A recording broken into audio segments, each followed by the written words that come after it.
right, this is Uncle Pat, and today we're going to do an upgrade to a SmokinTek 9-hole burn pot. Now this is a standard Ironwood 885, and this unit is brand new in stock except for the Easy Ash that we're going to remove here. And notice that the pot is pretty burnt, starting to rust.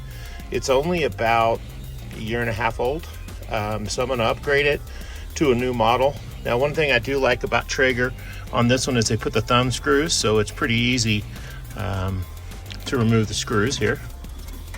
I've seen some where the actual screw gets rusted and it's very difficult. In fact, sometimes you have to drill them out. This was a nice feature, and actually would be a nice upgrade for a non-885. So the screws are removed.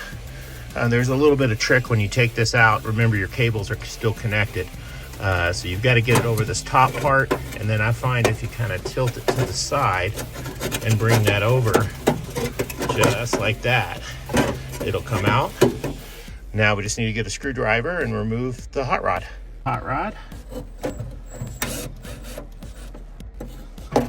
You don't have to take it all the way out here. Just basically do the rest by hand. Don't want to drop it down in there.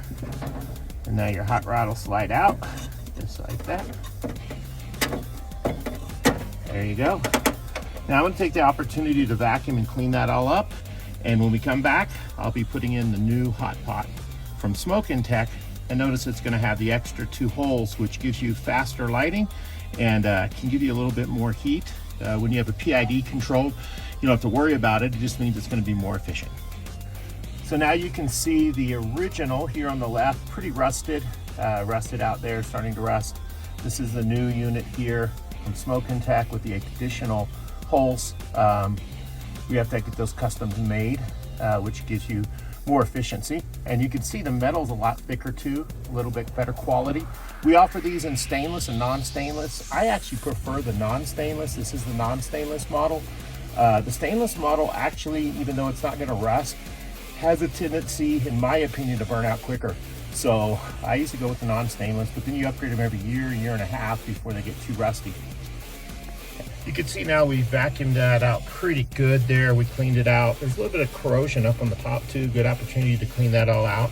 Could be a potential flare up in the future that you're preventing.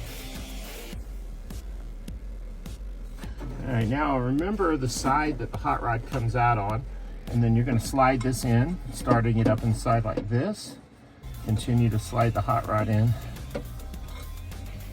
This one can take a little bit of time here. You got to be patient.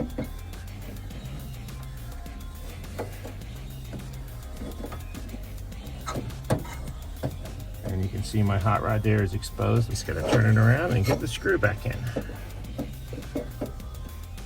Flip it over. You can usually see where your rod was before if you want to get it exactly the same. And you can see that it was about right there. You'll see that little mark there. See a little mark? So we'll get it about right there.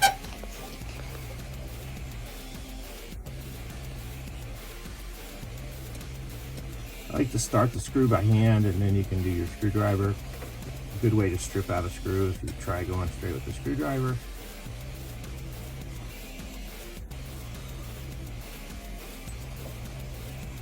You want to go ahead and put it in with your screwdriver. Don't want to go too tight. There you go. You can see now, again, remember you want to keep your wire down on the same side you brought it in. I've also found if you kind of drop it down on that side, and then it drops right in place. All right, so I like to make sure that the Easy Ash is going to fit. So you can see there, it's not messed up by the igniter. One of the nice things about the Easy Ash is it makes it easy to clean out. Plus it keeps your bottom from burning out. I love it. It's actually one of my favorite products. Again, it only removes about 95% of the ash, and yes, you still need to vacuum, but it does allow you to go between vacuums 2 or 3 uses, maybe 4, which is kind of nice because in the winter, a little bit of ash in the bottom actually helps keep your grill warm and regulate temperature. So let's go ahead now and put the screws back in. Go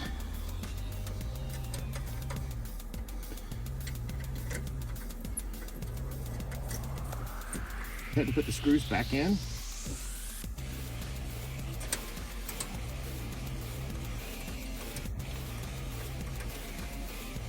Again, just hand tighten them. You don't have to be too tight.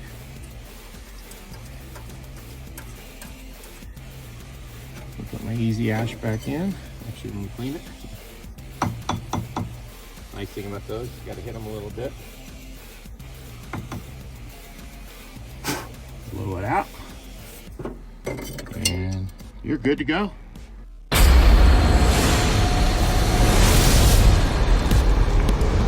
Visit SmokinTek.com for all your barbecue and pellet grill parts.